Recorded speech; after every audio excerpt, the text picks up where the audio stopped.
Welcome to the XFO Intelligence Podcast. This is a special Father's Day episode, and today we're taking a deep dive into one of the most thought-provoking questions of our century by exploring an extraordinary science fiction story. It's called Supporting Humanity by Liu Cixin, a novella that started as fiction and now reads like a chilling warning. Let's dive into the mathematics of one man owning the wind. In 2005, way before his global fame with the three-body problem, Liu Cixin, a Chinese engineer, wrote a story that wasn't about alien invasions or interstellar wars. It was about a mathematical proof disguised as fiction. In the tale, Earth is visited by aliens, not to conquer us, but to support us. They promise to provide every human with food, shelter, healthcare. But there's a catch. To get this utopia, humanity must surrender its sovereignty. Everyone will live on an alien-run reservation. But first, the aliens take a census. They find Earth's poorest person and declare that as the new baseline. Rich or poor, everyone will live at that level. Panic sets in, especially among the wealthy. 13 billionaires hatch a desperate plan. They force their wealth on the poorest to artificially raise the baseline. But 3 people refuse: a beggar, an artist, and a girl who doesn't understand money. The billionaires resort to the unthinkable. They hire an assassin. But the true terror in the story isn't the billionaire's plot. It's what the aliens reveal. They fled their own world, first Earth, where after centuries of capital accumulation and cognitive enhancements, one man ended up owning everything. Not just land and factories. He owned the oceans, the atmosphere, the air. And when the poor couldn't pay, they suffocated. His name? The ultimate producer. And he wasn't a villain. He was what happens when a system runs to completion. Think about that. The ultimate producer emerged not by force, but through the natural logic of the system.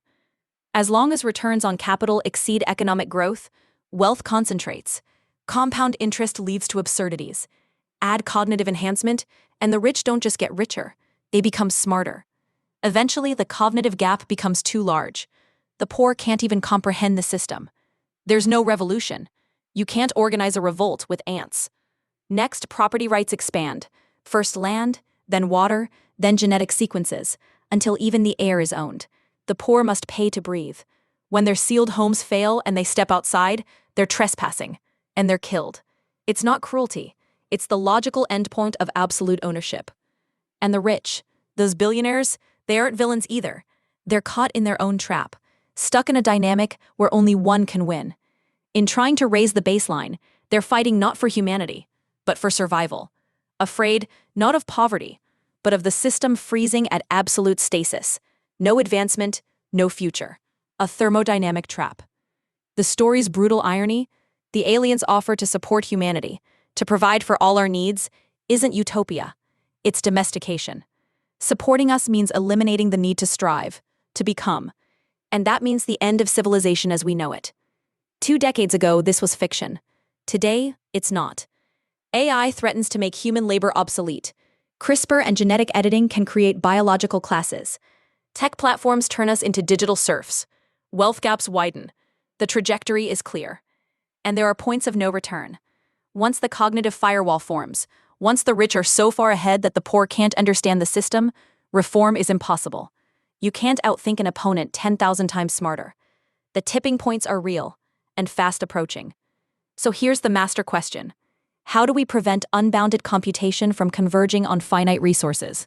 Do we limit cognitive enhancement, expand resources by going into space, or enforce symmetrical access to technology, while we still can? Some argue that AI could level the playing field, if it's democratized. AI tutors, AI tools, AI insights could empower the poor. But beware, the rich have better, more powerful AI. They can simulate and preempt the poor's strategies. AI alone won't save us. There is hope, however, in the idea that the poor hold a hidden advantage.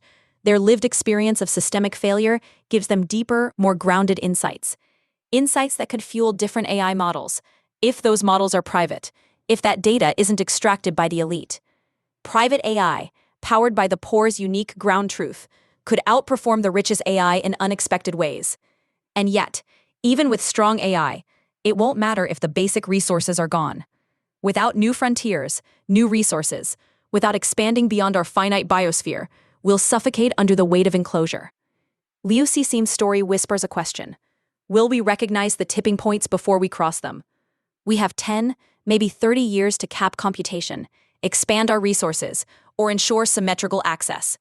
After that, the ultimate producer isn't just fiction, it's inevitability. So as we end this special episode, let's reflect. The poor have a hidden weapon, insight from the ground up. But insight without infrastructure, without action, is powerless.